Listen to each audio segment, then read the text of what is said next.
Ditampilkan oleh Baim dan Paula itu bukan sebuah reaksi yang sangat eksplosif ya. Artinya reaksi eksplosif itu seperti apa? Bukan sebuah reaksi yang sifatnya meledak-ledak, bukan sebuah reaksi yang sifatnya katakanlah penuh kemarahan atau ketakutan gitu. Enggak. Lebih cenderung mereka sebetulnya sudah mulai numb menurut saya.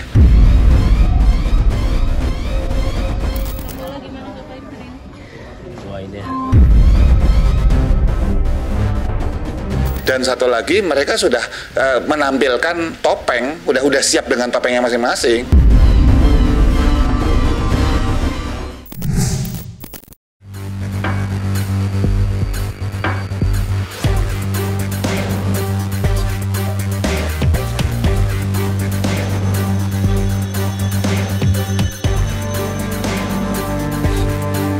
Agenda perdana sidang perceraian Baim Wong dan Paula Verhoeven akhirnya dilangsungkan di Pengadilan Agama Jakarta Selatan pada hari Rabu 23 Oktober 2024 kemarin.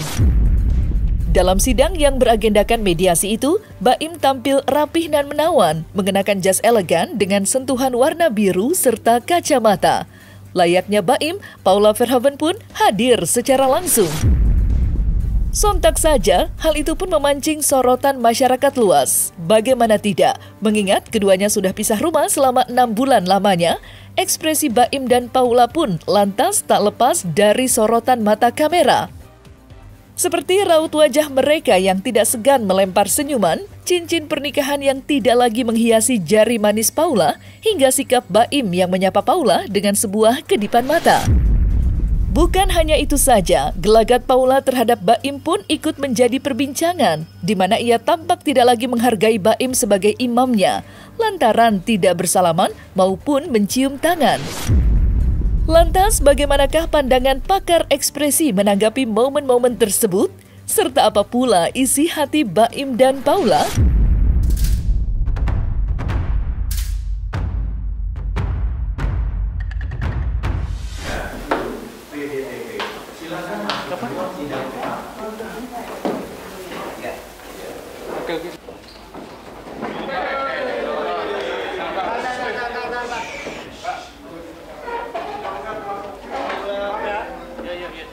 Ditampilkan oleh Baim dan Paula itu bukan sebuah reaksi yang sangat eksplosif ya. Artinya reaksi eksplosif itu seperti apa? Bukan sebuah reaksi yang sifatnya meledak-ledak, bukan sebuah reaksi yang sifatnya katakanlah penuh kemarahan atau ketakutan gitu. Enggak. Lebih cenderung mereka sebetulnya sudah mulai numb menurut saya. Numb itu artinya apa? Mulai kebas karena mereka untuk sampai di titik sekarang, kalau kita amatin ceritanya Baim, terus bagaimana Paula berespon, yang sebelum-sebelumnya, ini hitungannya sudah bulan loh, ya, bukan lagi istilahnya hari gitu kita baru tahu kan, ya, udah sebulan yang lalu, 2 bulan yang lalu gitu, dan yang pasti masalahnya sudah pasti cukup lama. Sehingga mereka sudah cukup lama berproses sampai pada hari ini, sehingga mereka kalau baru marah kemarin itu baru ketahuan misalnya salah satu misalnya selingkuh gitu ya, wah masih murka. Tapi kalau sudah 1 tahun gitu, sudah 2 tahun misalnya, ini kan udah jadi suka-suka lo lah, istilahnya gitu loh. Assalamualaikum warahmatullahi wabarakatuh. Terima kasih teman-teman media udah datang, udah sabar untuk saya. Saya di kesempatan kali ini cuma mohon doanya semoga semua berjalan lancar dan semua berjalan yang terbaik. Untuk urusan gugatan saya serahkan langsung ke kuasa hukum saya. Jadi buat saya kata-kata dingin atau apa namanya kikuk itu tidak mencerminkan bagaimana mereka berespon satu sama lain di pengadilan. Kata-kata lebih tepat buat mereka adalah sudah apa namanya ya tadi yang saya katakan sudah kebas, dan satu lagi mereka sudah menampilkan topeng, udah siap dengan topengnya masing-masing. Yang si Paula juga tersenyum sedikit simpul gitu ketika disebutkan majelis hakim harus menunjukkan bukti bahwa kalau ada transfer segala macam kayak gitu. Sementara Baimnya sendiri sudah bisa tersenyum gitu, walaupun bisa jadi mereka ketika ke depan kalau misalnya pengacara mereka, kuasa hukum dan kliennya dipanggil ke depan, sudah pasti hakim mau ngomong sesuatu yang cukup serius tentang bukti-bukti atau kasusnya tersebut. Tapi dalam kondisi itu, Mbak Im masih bisa tersenyum pada Paula. Ini sudah pasti di antara mereka berdua sudah sampai pada tahap level udah tadi yang saya katakan kebas, terus sudah pakai topeng, udah bisa senyum basa-basi gitu. Buat saya itu lebih cenderung senyum basa-basi dibandingin bahwa dia marah atau apa kayak gitu sih.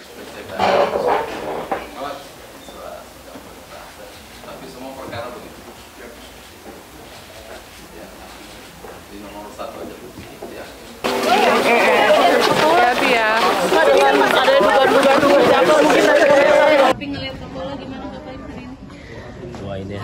Ketika mereka tidak bertegur sapa, misalnya dalam proses itu dari awal, misalnya dalam proses awal sampai akhirnya mereka misalnya tidak bertegur sapa, gitu. Dan katakanlah itu benar bahwa mereka benar-benar nggak saling sapa, nggak saling ngomong, nggak saling bahkan hai gitu, enggak gitu. Bisa jadi justru membenarkan baru kata-kata yang barusan saya sebutkan tadi bahwa mereka sudah kebas. Ketika mereka senyum, udah senyum basa-basi.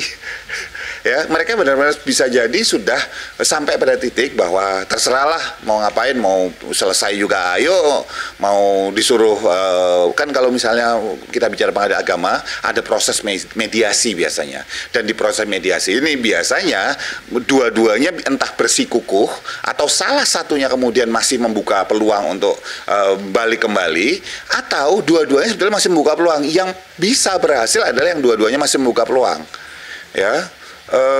Sekarang hakim tidak lagi mengambil sebuah tindakan proaktif biasanya untuk nyuruh mereka ayo kalau bisa segala macam, tetap ngomong tapi nggak ndedes gitu loh, nggak ndorong lebih gitu. Kalau zaman dulu gitu sangat disarankan, sekarang sudah ya udah orangnya gimana gitu. Nah, di dalam taraf mediasi kalau mereka benar-benar mereka berdua sudah memutuskan untuk tidak, ya artinya mereka berdua memang udah sama sekali tadi yang saya katakan udah kebas aja, gua nggak mau lah gitu, udah kayak gitu. Sementara itu, ekspresi Paula dan Baim rupanya bukan pula satu-satunya yang mencolok dalam persidangan kemarin. Pasalnya, usai bungkam 1000 bahasa, pihak Paula akhirnya buka suara terkait perhara orang ketiga, di mana sang kuasa hukum membantah semua tudingan miring yang kini beredar di mana-mana. Terkait dengan ada isu-isu gitu kan, itu dinyatakan tidak ada yang betul. Itu akan kita buktikan di pengadilan. Siapa yang mendalilkan, dia membuktikan. Kalau tidak, ya itu persoalan dia. Dan kemudian kita bisa minta pertanggungjawaban. Gitu ya. Meski Baim Wong maupun Paula Verhoeven tampak sudah tegar dan siap menjalani kehidupannya masing-masing, mereka masih harus diwajibkan untuk menjalani proses mediasi, seperti apa yang dilakukan oleh majelis hakim di pengadilan. Agenda perdana mediasi pun telah dilangsungkan kemarin, kemudian akan dilanjutkan dengan agenda berikutnya yang dijadwalkan pekan depan. Lantas, seperti apa kedua belah pihak menyikapi proses mediasi kemarin? Serta bagaimanakah pula isi mediasi perdana kemarin? Tapi yang perlu mereka tadi dipertemukan, dan mereka bisa memahami satu sama lain. Artinya situasi tadi itu adalah situasi di mana seseorang bertemu dan satu sama lain bisa memahami, sehingga tadi pembahasannya tidak masuk kepada persoalan perselisihan dan pertengkaran, tapi murni pure. Kita hanya membahas apa yang terbaik buat anak-anak ini. Tadi Baim bilang, saya tidak ingin terjadi apa-apa terhadap anak saya ingin yang terbaik buat anak-anak saya ingin masalah ini selesai di sini. Bagaimana caranya suatu proses ini berjalan dengan baik? Karena untuk mempertimbangkan perkembangan bagi si anak. Karena anaknya itu belum mumayyiz. Mumayyiz ini artinya itu belum berumur 12 tahun. Tapi sebenarnya itu berumur dari 9 tahun ke bawah, 5-9. Dan anaknya ini itu belum berumur kedua-duanya. Artinya gitu kan. Ini harus ada suatu proses yang memberikan kenyamanan bagi anaknya ke depan. Ya itu kan pertama, semestinya katanya tertutup. Nah itu makanya kita katakan tadi gitu kan, bahwa eksplisit sebenarnya tertutup gitu. Karena lahirnya pengadilan agama itu sebenarnya representasi dari Kodi namanya. Kodi itu sebenarnya adalah wali-wali agama yang akan memberikan jalan keluar bagi orang-orang yang bersinggungan dengan permasalahan agama. Gitu. Adalah obrolan karena itu makanya mempertemukan kepentingan kan, itu makanya fungsi mediator. Tapi tadi terjadi sedikit penjelasan, satu sama lain memberikan penjelasan tentang hak anak, tentang apa yang terbaik buat anak-anak. Jadi satu sama lain menjelaskan anak-anak itu lebih nyaman dengan siapa. Yang lanjutan mediasi kapan lanjutan? Senin. Pak, apakah ada obrolan selama mediasi Paula dan ada komunikasi nggak antara wajib hadir? Senin, terus Rabu lagi akhir dari mediasi. Senin itu menyampaikan usulan tertulis, Rabu hasil akhir dari mediasi. Maunya Baim seperti itu. Makanya tadi hakim kalau seperti ini, oke, Anda membuatkan usulan, sampaikan secara tertulis pada hari Senin jam 1 siang, nanti insya Allah Baim datang lagi, termohon datang lagi, mereka akan dipertemukan, mudah-mudahan ada jalan keluar menyelesaikan yang terbaik buat anak-anak. Tidak ada pembahasan harta, secara di mediasi pun tidak dibahas, di gugatan pun tidak ada. Jadi di gugatan pure murni adalah perselisihan dan pertengkaran dalam rumah tangga sekaligus mohon untuk hak asuh anak, namanya hadonah. Hanya itu yang disampaikan di dalam permohonan. Mediasinya tidak masuk kepada materi, tapi mencarikan jalan keluar. Sementara itu, tidak dapat dipungkiri jika perhara orang ketiga memanglah aspek paling disorot dari polemik rumah tangga Baim dan Paula. Seperti apa yang diucapkan oleh Baim Wong dalam konferensi persnya bersama sang pengacara usai mengajukan surat gugatan pada Paula. Pasalnya, hal itu dikabarkan melahirkan pertikaian hebat dalam rumah tangga mereka yang berjalan selama lebih dari 6 bulan lamanya tanpa sedikit pun menemui titik temu. Menariknya, mantan kuasa hukum Paula sempat menyebut jika kliennya sempat ingin untuk mempertahankan rumah tangga. Namun, apa boleh dikata, harapan itu tidak mendapat sambutan apa-apa dari Baim Wong. Ya, Baim sepertinya sudah begitu yakin atas keputusannya. Tetapi di lain sisi, pengacara kondang Hotman Paris justru menanggapi jika tudingan Baim sangat sulit untuk dibuktikan. Kalau untuk cerai, alasan perselingkuhan itu nggak cukup kalau hanya sekedar diduga pergi jalan bersama, diduga pergi nonton bersama, itu tidak bisa alasan perselingkuhan. Perselingkuhan itu harus terbukti ada nginap, melakukan hubungan intim. Itu baru namanya perselingkuhan, perzinahan dalam arti hukum. Ya pokoknya ada rekaman yang di sini bukan kepergok ya, apa ya, ketahuan lah kalau ada fair, udah itu aja. Ya kalau percakapan aku ini bisa merayu cewek bisa 100 orang sehari. Halo, I miss you, ketemu yuk, apa itu perselingkuhan? Enggak kan? Ini kita bicara hukum loh, ya. Harusnya kalau pintar si suami, harusnya itu dipakai sebagai alasan pertengkaran terus-menerus, ya kan? Akibat pertengkaran terus-menerus kan di undang-undang itu kan alasan perceraian kan pertengkaran terus-menerus, itu dipakai sebagai alasan. Kalau hanya mengatakan ada perselingkuhan, berat pembuktiannya. Saya memang bisa dibilang dikhianati sama 2 orang terdekat saya, dari pihak perempuan sama laki-laki. Yang laki-lakinya itu adalah teman baik saya sendiri. Kalau perselingkuhan harus ada bukti mereka masuk kamar. Terus kedua ada pembuktian mereka melakukan hubungan intim. Itu susah pembuktiannya. Perzinahan itu paling susah pembuktiannya. Kalau zaman Belanda dipakai alasan Kalau di kamar ada dari segi jurisprudensi, kalau di satu kamar hanya ada satu tempat tidur, itu dianggap sebagai bukti permulaan selingkuh. Tapi itu sudah ditinggalkan ini. Saya nggak menanggapi yang begituan, yang jelas apa yang disampaikan oleh Mbak Im itu ada dalam gugatan. Artinya itu adalah sesuatu yang ada dalam proses hukum. Saya minta semua hormati hukumnya. Dan kita tidak mencoba masuk kepada pembenar dan menyalahkan.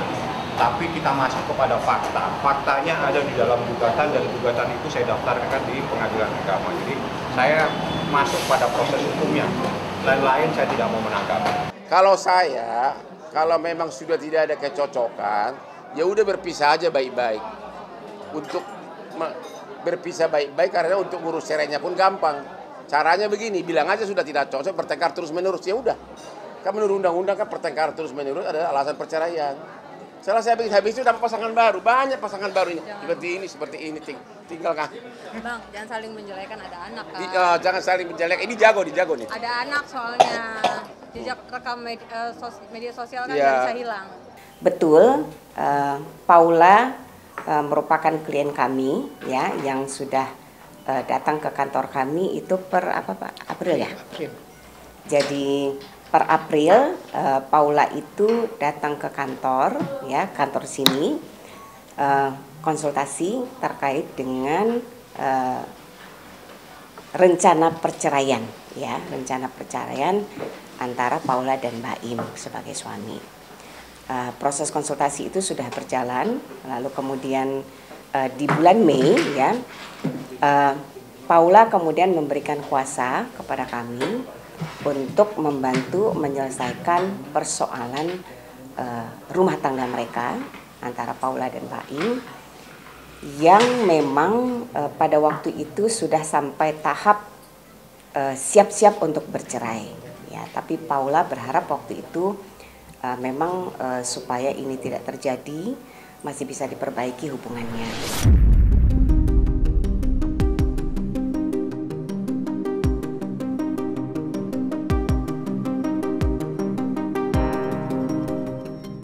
Nah, selesai sudah Cumi Lovers. Saksikan terus Cumi Camp In-Depth. Kabar lengkap, mendalam, dan akurat dari narasumber terpercaya. Dan jangan lupa untuk like, subscribe, dan juga share channel YouTube Cumi Cumi.